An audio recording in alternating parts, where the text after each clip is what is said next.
Bonjour à tous et bienvenue pour cette nouvelle émission. On n'ira pas tous au paradis. Aujourd'hui, on va aborder un thème d'actualité, un thème qui même d'ailleurs a surpris beaucoup de médias, beaucoup de politiques, tellement il y a eu de polémiques. Et il s'agit évidemment du thème de la famille, de la filiation, de l'adoption, donc de ce projet de loi du mariage pour tous. Alors on ne va pas refaire un débat que beaucoup ont fait, mais on va essayer de s'intéresser plus exactement aujourd'hui aux conséquences si cette loi venait à passer. Conséquences pour l'Église, conséquences pour les chrétiens, conséquences aussi pour les enfants. On va essayer de s'intéresser à toutes ces questions. Alors pour parler de ce sujet un petit peu difficile, j'ai 4 invités, 4 chroniqueurs. On verra s'ils sont d'accord, s'ils sont du même avis. Tout d'abord, nous avons la joie d'avoir un élu de la République, un maire qui est le maire d'une commune qui s'appelle Sotteville-sous-le-Val, vice-président aussi de la communauté d'agglomération de Rouen et porte-parole du collectif des maires pour l'enfance. Merci Franck Meyer d'être parmi nous. Merci Monsieur Lotte et bonjour à tous. Je vous ai présenté comme le porte-parole du collectif des mères pour l'enfance. Ça veut dire que vous êtes alors un proche de Frigide Barjot. Est-ce qu'elle n'est pas un peu fatiguée en ce moment? Alors, que ce soit Frigide ou d'autres, on est quand même 10 porte-parole. Hein, on l'oublie de le dire peut-être, mais c'est une représentation quand même très très variée qu'il y a autour de cette manif pour tous. Et à titre personnel, vous êtes fan de Frigide ou pas alors moi, je ne la connaissais pas avant de la découvrir dans le cadre de la manif pour tous. J'avoue que ma culture est un petit peu réduite, très certainement. Bon, on en reparlera en tous les cas tout à l'heure. À côté de vous, vous avez un pasteur, chroniqueur, auteur de plusieurs ouvrages, notamment celui-ci, Pensée du jour, Pensée d'un jour. Donc pour ceux qui veulent méditer un passage de la Bible tous les jours, tous les matins ou tous les soirs, ça marche aussi. Samuel Foucard, bonjour. Bonjour. Nous avons un pasteur de la région parisienne, de Comble-la-Ville, et puis qui est également consultant dans les nouvelles technologies, Franck Pécastin. Bonjour à tous. Et pour tenir tête à ces 3 hommes, on va voir si elle va résister, si elle pourra plaider sa cause, puisqu'elle est avocate du côté de Nîmes, avocate au barreau de Nîmes. Brigitte Morin. Bonjour. Alors, quelle attitude est-ce que l'Église doit adopter face un petit peu à cette tendance actuelle de la normalisation de l'homosexualité? Est-ce que ça concerne que les homosexuels ou est-ce que ça concerne aussi les chrétiens, les églises? Pour quelles conséquences?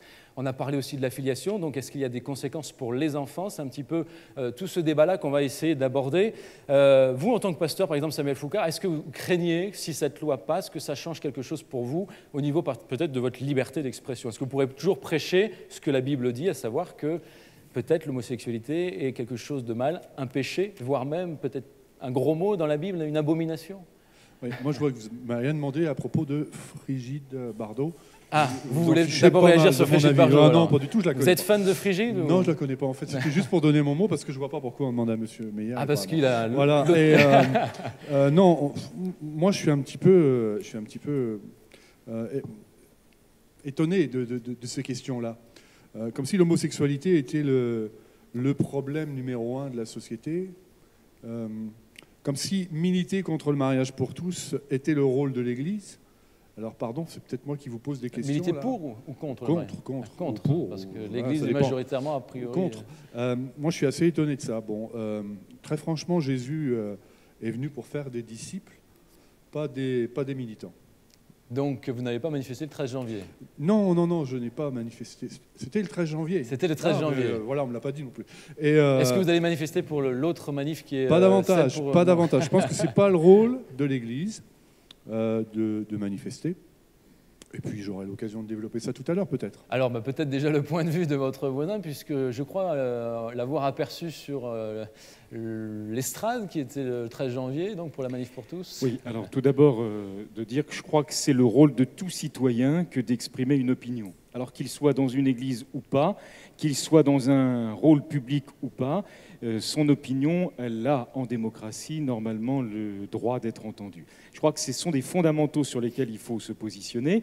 Alors qu'une église choisisse de prendre la parole ou de ne pas la prendre, j'allais dire que ça la regarde. Mais en tout cas, tout citoyen a un devoir vis-à-vis de la société dans laquelle il vit, c'est justement de s'intéresser à ce qui s'y passe, de se laisser interpeller parfois par les débats d'actualité, et là c'est le cas, et en tout cas d'exprimer une opinion. Donc le fait d'être chrétien ne retire en rien le fait que nous sommes aussi des citoyens à part ben entière, absolument, je crois que le droit la de citoyenneté, voilà, la citoyenneté, elle est d'abord commune à tous, quelle que soit la foi qui est la vôtre. Si vous avez la foi chrétienne, je crois que vous avez précisément une opinion à partager et que c'est important de pouvoir le faire. Alors après, sur savoir s'il faut manifester ou pas, il y a mille et une manières de s'exprimer en démocratie et je crois que c'est bien de pouvoir le faire, en tout cas toujours dans le respect de l'autre. Oui, par exemple, il y a le vote. Absolument. Mais la manifestation du 13 le référendum aussi, était alors. aussi le référendum. La manifestation du 13 était aussi. Alors, vous êtes contre la manifestation, mais est-ce que vous êtes en faveur d'un référendum? J'ai jamais dit que j'étais contre la manifestation, j'ai dit que j'étais pas pour. Nuance, monsieur Hollotte. Nuance de taille, effectivement. De taille, oui. Et, non, mais moi je crois que profondément, ce genre de discours que monsieur Meyer tient, on l'a pas entendu souvent. On a le sentiment que quand on est chrétien, on doit systématiquement être contre ce qui a été présenté comme le mariage homo. Moi, je m'inscris absolument pas dans cette logique-là, mais je pense qu'il faut donner la parole à tout le monde. J'interviendrai. Alors, Brigitte Morin, qui est avocate et aussi citoyenne, alors, est-ce que vous êtes pour la manifestation? Est-ce que vous avez manifesté vous-même? Je n'ai pas pu manifester donc, à cette manifestation, mais j'étais à une manifestation beaucoup plus locale à Montpellier, lors des premières manifestations qu'il y a eu. En novembre, alors 2012. En novembre, voilà. Je pense que, tout simplement, le rôle de l'Église, pour peut-être faire la répartie, c'est avant tout de briller et d'être le sel de la terre. Donc briller, c'est aussi informer. Je crois que l'espace public est un lieu de communication, un lieu d'information. Et si l'Église ne sort pas de ses murs, où on l'a volontiers retranché, il y a un petit souci. C'est que je crois qu'il faut quand même manifester réellement ce que la Bible annonce au sujet de tous les sujets. Bon, on parle de l'homosexualité en ce moment, on pourrait parler de tout autre sujet, mais le rôle de l'Église est avant tout, je crois, d'être la lumière et de briller. Et on pourrait être lumière, il faut sortir, c'est ça? Il faut sortir, nécessairement, il faut sortir. Donc, je ne partage pas le point de vue, il faut sortir. Je ne partage pas le vôtre non plus, du tout. On va essayer d'approfondir. Alors, Franck Pécastin, vous y étiez également à cette manif. Et puis, qu'est-ce que vous pensez alors de cet appel officiel des églises évangéliques, enfin, du mouvement évangélique au travers du CNEF notamment, qui a appelé tous les évangéliques à sortir dans la rue? Est-ce que c'est son rôle, c'est son devoir? Vous avez trouvé ça courageux ou déplacé? Moi, je ne serais pas comme M. Foucard. Je pense que c'est courageux. Dans un monde où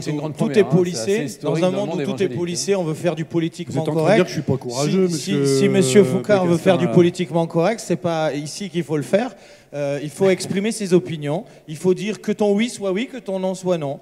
Eh bien, je pense que oui, c'est important. Alors, il y a une liberté, parce que dans le communiqué officiel, il y a une liberté de chaque croyant de choisir s'il s'exprimait et s'il allait manifester ou non.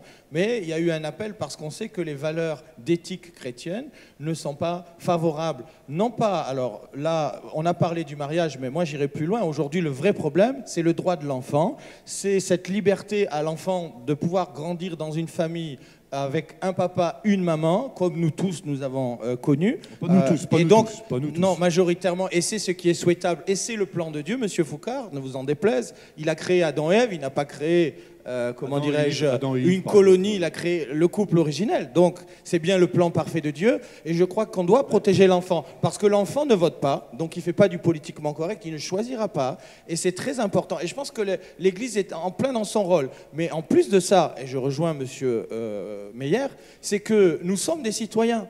Et j'ai participé à la première manifestation le 17 et au deuxième.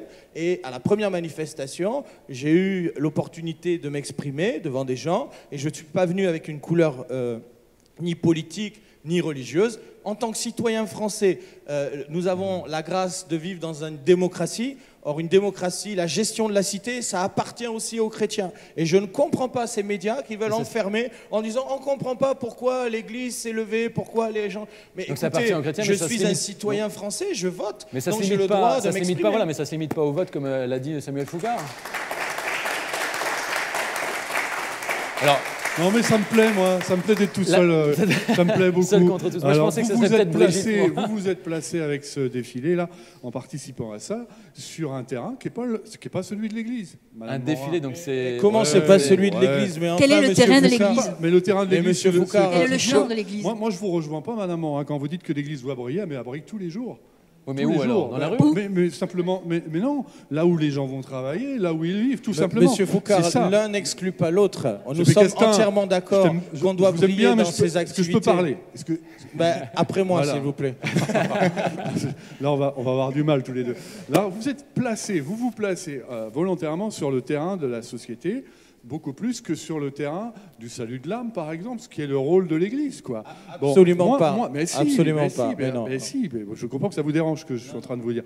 Mais pourquoi aller défiler contre le mariage pour tous? Vous n'y pouvez rien. Vous n'y pouvez rien. On ne défile pas contre à la Bible. Vous référez à la Bible qui nous annonce des choses. La société. Monsieur Foucard, non mais écoutez un petit peu. Je vais faire moi aussi mon évangéliste comme la dernière fois. Non, c'est vrai que le mariage pour tous, on n'est pas contre. C'est pas une lutte contre. C'est une lutte pour un débat. Parce que beaucoup de gens ne sont pas conscients des enjeux, de l'impact de cette loi, avec l'engendrement de la PMA, de la GPA, programmation médicale assistée, la gestation pour autrui, la marchandisation de l'enfant. Est-ce que c'est une société comme ça que vous désirez, Monsieur Foucard, pour vos enfants et vos petits-enfants? C'est par crainte des conséquences. J'en fais pas une affaire personnelle. Moi, je me demande pourquoi on ne va pas organiser tous les dimanches une manifestation contre les coups, contre la violence conjugale. Pourquoi on n'a rien fait dans les années 70 contre les lois sur l'avortement? Moi, je suis quand même très... On stigmatise... C'est là où je vous rejoindrai. Nous, on n'a pas bougé. On stigmatise... Pardon. Après, allez-y. Voilà, on stigmatise une catégorie de gens. C'est pas vrai. Si, mais non. C'est l'enjeu de société. On stigmatise une catégorie de gens. Madame Taubira, qu'est-ce qu'elle a dit? C'est une loi. C'est une loi de civilisation. C'est une loi de civilisation. Ça remet en question. Là, j'en appelle à Monsieur Hollande, sinon on ne va jamais y arriver si on parle ensemble. Les fondements de la famille, Monsieur Foucard. Non, mais vous prenez beaucoup la parole. Donc ça remet en question les fondements de la famille. Je laisserai Monsieur Meyer parler, mais c'est pas une petite loi. C'est quelque chose qui est fondamental. Monsieur Pégassar, c'est gentil de laisser tout le monde parler, mais je prends la suite, oui. Pour rappeler quand même que, en effet, la manifestation n'était pas contre simplement une idée ou une autre, mais c'était bien d'abord un appel à des états généraux sur la famille, sur la filiation, sur le mariage, parce qu'une société est en droit, bien entendu, de s'interroger sur ces questions-là, mais encore doit-elle le faire dans des conditions qui soient et démocratiques et tout à fait convenables pour le débat. Donc les gens ne sont pas suffisamment informés. Mais bien entendu, à partir du moment où on a vendu, entre guillemets, un projet de loi sous l'intitulé « Mariage pour tous », on était en droit de s'attendre à trouver dans le projet de loi des choses qui concernaient uniquement le mariage. Or, on s'apercevait dès le départ, en lisant ce projet de loi, que d'abord le mariage n'était pas pour tous, et ensuite que les vraies questions qui étaient posées étaient bien des questions de filiation, c'était bien des questions relatives à l'enfant. Tout à l'heure, j'ai entendu parler du droit, de la question du droit à l'enfant. Ce sont des véritables questions de société, et c'est pour que ces questions de société ne soient pas finalement éludées, mises sous le boisseau, cachées en quelque sorte, que cette manifestation a eu lieu, en disant attention, pouvoir politique, un acte de gouvernement engage l'avenir à partir du moment où il pose la question de la famille, à partir du moment où il touche à l'enfance, comme du reste, monsieur. Alors qu'est-ce que vous craignez justement comme conséquence si cette loi venait à passer pour les enfants, déjà, intervention pour les enfants? Eh bien, c'est la question du droit à l'enfant ou du droit des enfants. La vraie problématique, elle est là. Est-ce que, tout à l'heure on a parlé de procréation médicalement assistée, est-ce qu'on a le droit de priver légalement des enfants à naître ou d'un père ou d'une mère, en tout cas de père par le biais de la procréation médicalement assistée. Dans le cadre d'une gestation pour autrui, est-ce qu'on va les priver légalement de leur mère? Vous savez que la Convention internationale des droits de l'enfant rappelle que l'enfant a le droit de connaître son père et sa mère, autant que faire se peut, et d'être élevé par eux. Forcément, ce projet de loi est contraire à cette Convention internationale des droits de l'enfant, et c'est là, pour le coup, une vraie question de société et une vraie question qui porte aussi sur des législations et une législation internationale, pour le coup. Et c'est toute cette alerte et le sens de cette manifestation. En termes philosophiques. Juste un mot encore pour finir. On a parlé tout à l'heure d'homosexualité. Je tiens à dire qu'il y a une partie du débat qui est pipée autour de cette question du mariage. Les personnes homosexuelles ou hétérosexuelles sont opposées au projet de mariage pour tous parce que le débat, c'est pas autour de l'homosexualité. C'est autour d'une revendication particulière, un droit au mariage ou un droit à l'enfant. Oui, même un droit au divorce, ouais, d'ailleurs.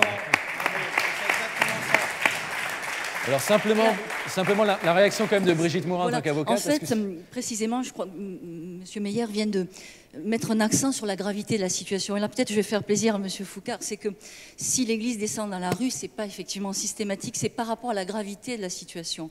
Et je crois savoir que dans la parole de Dieu, il y a eu, à un moment donné dans l'histoire de l'Église, aussi bien d'Israël que de l'Église, c'est qu'il y a eu, à un moment donné, des hommes et des femmes qui se sont levés et qui ont pris position contre ce qu'on voulait, contre des décrets, contre des lois, qui allaient à l'encontre des principes divins.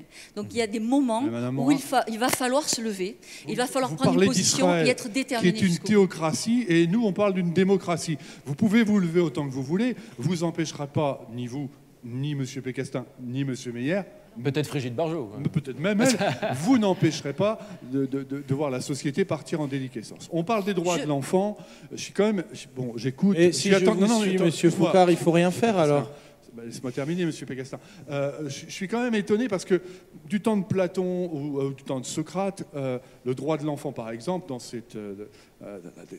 la Grèce antique, n'était absolument pas respecté. La pédophilie était conseillée dans la loi. Je veux dire qu'on en est très très loin. Bon, alors, moi je suis vraiment étonné. Quand vous voyez ce que l'Église catholique a réussi à faire depuis, et je remercie mon informateur là-dessus parce que j'avais oublié, depuis le baptême de Clovis au VIe siècle jusqu'au XXe siècle, avec la société française, elle a juste réussi à catholiciser la société. Et en quelques années, tout ou presque, s'est écroulé, depuis la fin des années 60. Et nous, on va manifester en espérant influencer la société française, en espérant influencer la démocratie, en espérant... C'est pas mon but. C'est pas le but de la manifestation, M. Foucard. Faut arrêter de rêver. Je crois, M. Foucard... Non, juste pour vous répondre, ce n'est pas pour, comment dirais-je, ce que vous venez de dire, c'est juste pour exprimer un point de vue différent. Et si nous sommes... Non, ça ne sert pas à rien. La preuve, c'est qu'aujourd'hui, quand même, le collectif qui s'est réuni, dont Brigitte Bardot est le leader, a été reçu par le président de la République en très peu de temps.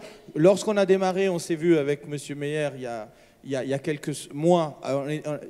Les gens n'ont pas d'argent, c'est un collectif spontané de toute tendance politique, de toute tendance religieuse et aussi de toute tendance orientation sexuelle, puisqu'il y a des homosexuels dans le collectif. Et c'est bien de faire entendre une voix différente et aussi de vraiment poser un débat. Le débat, est-ce que vous êtes contre le débat, M. Foucard? Vous êtes contre le débat? C'est vous, parce que à quoi ça sert, M. Pécastin? Justement, à poser les bonnes questions. Vous savez ce que j'ai découvert, moi? J'ai découvert justement que dans cette affaire, ce n'était pas une question du mariage des personnes de même sexe, mais il était bien question de l'enfant. Et est-ce qu'on va vers une société qui va vers la marchandisation de l'enfant, c'est-à-dire qu'on pourra acheter un enfant, et là, on parle d'égalité. Eh bien, si on n'a pas 20 000 € à mettre, on ne pourra pas acheter d'enfant. C'est déjà le cas. Donc, mais justement, mettons-le devant les Français. Et la gestation pour autrui, c'est que les statistiques évoluent aujourd'hui. C'est pas encore le cas, mais sur Internet, vous avez des pubs qui la vendent. Moi, ça m'a surpris. Mais dernièrement, j'étais sur un site médical qui n'avait rien à voir avec le débat que nous menons. Et puis, une publicité apparaît sur la droite de l'écran en disant « Besoin d'une mère porteuse, cliquez ici ». Donc, je suppose que sur Internet... Ça devient l'utérus pour tous, alors, c'est ça un peu. Bon. Okay, je pense que c'est donc très important, au contraire. Et ce qu'on fait aujourd'hui, c'est bien de pouvoir discuter de cette situation. Et j'aimerais dire aussi qu'il n'y a pas d'homophobie, il n'y a pas de propos homophobes, il n'y a pas de haine, au contraire, il n'y a que de l'amour dans les gens qui étaient là. Moi, j'étais dans cette rue. Il y a une espèce... Oui, mais parce qu'il y a une espèce de diktat de la pensée, de dictature de la pensée. On veut inculquer une pensée unique, on veut faire croire aux gens que voilà, ceux qui sont contre sont forcément des homophobes, méchants, rétrogrades. Eh bien non, c'est pas le cas. Et c'est triste. Justement, ce qui m'attriste dans ce pays, M. Foucard, c'est que les médias ne donnent pas accès aux gens pour s'exprimer et voir ce qu'ils font. Et là, il y a eu, parce que Brigitte Bardot était de ce milieu-là, elle a pu s'exprimer, elle a pu donner un point de vue différent. Moi, personnellement, elle m'a éclairé sur le fait que ça allait beaucoup plus loin qu'un problème de mariage de personnes de même sexe. Et ça m'a fait me lever. Et je suis très heureux que le Conseil national des églises évangéliques ait proposé aux églises d'aller manifester leur désaccord sur le projet de loi. Je voudrais qu'on avance un petit peu sur les conséquences. Avec Brigitte Morin, moi je voudrais un petit peu votre avis, puisque vous êtes avocate et vous avez l'habitude de défendre aussi parfois diverses églises dans différents sujets, pas que liés à l'homosexualité. Mais alors dans le cas présent, est-ce que si cette loi venait à passer, il va y avoir, selon vous, peut-être plus de procès contre les églises, contre les prédicateurs, parce qu'on sait bien quand même que certaines églises prêchent des choses religieusement incorrectes. Mais je crois que dans la mesure où cette loi passe, elle va nécessairement ouvrir un nouveau visage de ce qu'on appelle l'ordre public, puisque finalement, maintenant, le visage social va changer, puisque la famille pourra être, en dehors de la famille hétérosexuelle, il pourra y avoir des familles homosexuelles. Nous savons que la liberté de religion, la liberté d'exprimer cette religion, comme toutes les libertés, comme tous les droits fondamentaux, trouve des limites dans l'ordre public. Et cet ordre public va changer de visage, il va changer d'acteur. Et nécessairement, l'ordre public, c'est quoi? D'une manière générale, c'est défini au cas par cas par la jurisprudence. Ça va être la sécurité intérieure, sécurité extérieure, santé publique, sécurité, tranquillité. Donc, toutes ces démarches-là, c'est-à-dire les prédications, les séminaires, tout ce qui pourrait être organisé, vont toucher de plus en plus à un ordre public qui est modifié. Et cet ordre public risque à un moment donné de dire « Attendez, la chose a changé, les données ont changé, et donc vous heurtez notre sensibilité. » Donc nous ne sommes pas d'accord avec ça, et il va y avoir un équilibre à faire. Donc il y aura peut-être une augmentation des procès, il y a des risques, effectivement, de censure et de c'est ce que vous entendez un peu peut-être dans les couloirs des tribunaux? Ça fera peut-être pas de mal à certains, voilà. Parce que attaquer les gens dans la prédication, attaquer l'orientation sexuelle des gens dans la prédication, attaquer la vie privée des gens dans la prédication, c'est une honte. On n'a pas à le faire. Mais alors dénoncer les péchés, je suis entièrement d'accord. Alors dénoncer le péché, parler du péché et apporter des nuances par rapport aux gens, c'est extrêmement important. Ouais, mais est-ce que vous n'avez pas peur que si un prédicateur prêche qu'il est contre l'homosexualité mais pas contre les homosexuels, il soit quand même poursuivi en On verra bien. Il n'est pas question d'attaquer, c'est une question d'opinion, de liberté, d'expression. Et ça, c'est une... Mais moi, j'attends de voir des procès parce que pour l'instant, il n'y en a pas. Hein. Alors, il y a beaucoup de fantasmes autour de tout ça. Non, mais Madame Morin, je ne pourrais pas trahir le secret professionnel. Écoutez, il y a beaucoup de fantasmes. À part un procès, Foucard, beaucoup de fantasmes autour de tout ça. France, Monsieur Foucard, il y a eu le lobby LGBT qui a combattu contre une association chrétienne qui travaille justement avec ces gens-là pour leur parler de Jésus et leur parler du plan parfait de Dieu pour leur vie, et ils ont été attaqués en procès. S'ils leur en parlent comme ça, voilà. S'ils leur en parlent comme ça, je comprends que ça leur pose des problèmes aux autres. Maintenant, il y a une manière de parler des choses et de parler des gens, de respecter la vie privée des gens et leur choix. On est d'accord. Voilà. On est d'accord. Je pense que vraiment là-dessus, on a besoin d'apprendre particulièrement. Mais le problème n'est pas là. Le problème n'est pas là. Le problème est dans la liberté d'expression. On répond à une question. Dans la liberté d'expression, de dire est-ce que je peux émettre une opinion différente sans être l'objet taxé d'homophobe ou je ne sais quoi. C'est insultant. La haine aujourd'hui est résumée dans les médias par 3 mots: racisme, antisémitisme et homophobie. Voilà. Vous n'y pouvez rien, moi non plus. Bon, il y a eu un communiqué des Assemblées de Dieu qui nous a été donné, communiqué qui est public, vous pouvez le voir dans les médias, il n'y a pas de souci, où on dit que dans ce communiqué, on ne célébrera plus les mariages, on ne célébrera pas les mariages de personnes de même sexe. Voilà. Là, on parle de la bénédiction. Voilà, on parle de la bénédiction. Mais on n'a jamais célébré de mariage. En France, on n'a pas le pouvoir, nous. C'est Monsieur le maire qui célèbre des mariages. Oui, nous, bien sûr. Le mariage est civil. Alors, justement, je voudrais qu'on aborde la question avec Franck Meyer. La parano. Hein. Est-ce que, justement, ce débat, selon vous, doit faire ressurgir un petit peu cette question entre le mariage civil et le mariage religieux? Est-ce que les chrétiens devraient militer pour un mariage religieux qui est leur vrai mariage, selon eux, et puis, d'un autre côté, le mariage civil? Je crois que ça n'a pas du tout le même sens. On parle de 2 réalités différentes, même si elles ont pris le même mot, j'allais dire. Il y a des fédérations d'églises, d'ailleurs, qui ont été très prudentes et qui disaient c'est une bénédiction de mariage quand il y avait une cérémonie à l'église. Parfois, le mariage est un sacrement, chez les catholiques en particulier. Donc là, encore, le sens est différent. Pour la République française, le sens du mariage, c'est d'abord l'union d'un homme et d'une femme. Et jusque-là, ça n'a pas changé. Cette union, elle se fait sur la base de plusieurs engagements. Le premier, c'est l'article 212, c'est l'engagement de fidélité, l'engagement de respect, l'engagement d'assistance du conjoint. Ensuite, elle se fait sur la base d'un autre engagement, celui de l'accueil des enfants à naître ou qui seront accueillis dans le foyer. Et ça, c'est l'engagement, j'allais dire, éducatif, pris dans le mariage et pris devant le maire également. Après, le maire recueille les consentements. Acceptez-vous de prendre pour épouse, acceptez-vous de prendre pour époux, etc. Et ensuite, une fois que le mariage est prononcé au nom de la République française, ce mariage est acté dans l'état civil, on considère alors qu'il y a des droits, comme il y a eu des devoirs, il y a des droits qui s'y attachent. Par exemple, vous avez ce qu'on appelle la présomption de paternité. Un enfant qui naît dans le cadre du mariage, on n'a pas besoin de savoir qui est son père. C'est le mari, automatiquement, qui est considéré comme étant le père. Quand vous vivez maritalement, par exemple, si un futur papa attend de la compagne avec laquelle il est un enfant, il est obligé de passer avant en mairie avec sa compagne, et ils vont déclarer l'un et l'autre en mairie que l'enfant qui est attendu par madame est bien l'enfant du père. Donc, vous voyez, il y a toute une... Justement, est-ce que l'Église doit réclamer, comme ils ne vont pas reconnaître ce mariage civil, dénaturé selon les expressions, est-ce qu'il faut reconnaître un mariage religieux ? L'Église, elle demande, ou alors je me trompe dans la compréhension des choses, mais elle va demander la bénédiction de Dieu sur l'engagement de deux personnes devant elle, un homme, une femme, qui se sont engagés préalablement. Donc peu importe si le mariage civil est à leurs yeux dénaturé. Voilà, du reste, peu importe. Alors, après, c'est à chaque fédération d'église de se positionner, parce qu'il n'y aura pas qu'une seule réponse, à mon sens.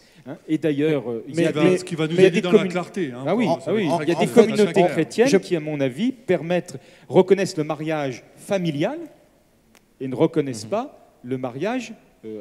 Je pense qu'il n'y a pas de confusion entre le mariage civil et le mariage religieux. En France, c'est un mariage civil, il n'y a pas de confusion. Non, mais il y a un truc qu'on n'a pas abordé qui est très important. Monsieur Paul Lolotte, il y a quelque chose qu'on n'a pas abordé que Monsieur Foucard n'est peut-être pas au courant, mais la théorie du genre, par exemple, qui est derrière cela, derrière cette idée où on va enseigner dans les livres d'école que la différence sexuelle, ça n'existe pas, puisque au nom de l'égalité, etc. Ces choses-là, c'est ces lobbies qui sont derrière cette idée de mariage et d'adoption. C'est-à-dire qu'on va enseigner dans les écoles aux enfants même de chrétiens. Bien entendu. Alors, est-ce que ça, on ne doit pas le dénoncer ? Justement, être la lumière, c'est de mettre la lumière sur ces choses. Le rôle de l'Église, c'est de prier pour la société, c'est pas d'aller manifester dans les rues. Bon, on parle des droits de l'enfant, mais moi, je vous ai jamais entendu, ni les uns ni les autres, auparavant, quand on a des affaires comme avec dire que la théorie du genre, dire que la théorie du genre, c'est quelque chose. Monsieur Holotte, on ne va pas y arriver. Bon, moi, je ne vous ai jamais entendu sur les... Vous êtes favorable à la théorie du genre, par exemple ? Non, je n'ai jamais dit ça, monsieur. J'ai écrit là-dessus, si vous aviez lu ça. Voilà, alors, est-ce qu'on doit se taire en tant que citoyen français ? Il n'y a pas de débat, là. C'est pas possible, il n'y a pas de débat. Simplement pour vous dire... Terminer sur ces pensées, parce qu'après le temps s'enfuit. Simplement le droit des enfants. Moi, j'aurais bien voulu qu'on s'en préoccupe avant. Il y a des enfants qui sont dans des couples hommes-femmes qui sont extrêmement maltraités et l'Église ne va pas défiler dans les rues pour manifester contre ces maltraitances. Vous savez comme moi, monsieur Foucard, elle agit beaucoup pour ceux justement qui sont en souffrance et elle collabore, je trouve, et c'est normal de le faire parce que les chrétiens là ont été extrêmement vigilants, me semble-t-il, depuis un certain nombre d'années et pas seulement, pour que les malheurs des enfants puissent être ou défendus par la justice, donc pour éviter ce type de malheur, ou réparés par la fraternité et par l'intervention sociale. Oui, mais vous ne manifestez pas dans les rues pour ça. Merci. Non, mais on agit plus discrètement. On va retenir de toutes ces tensions que peut-être justement il y aurait besoin d'un vrai débat qui s'étend, puisque apparemment même chez les chrétiens il y a des tensions très vives. Donc peut-être c'est la preuve que en France on a besoin d'un débat sur ces sujets-là, quitte ensuite à savoir si on doit ou non manifester, ça c'est encore un autre débat. Merci à vous tous de nous avoir suivis et puis je vous dis à très bientôt sur Internet, à la télévision.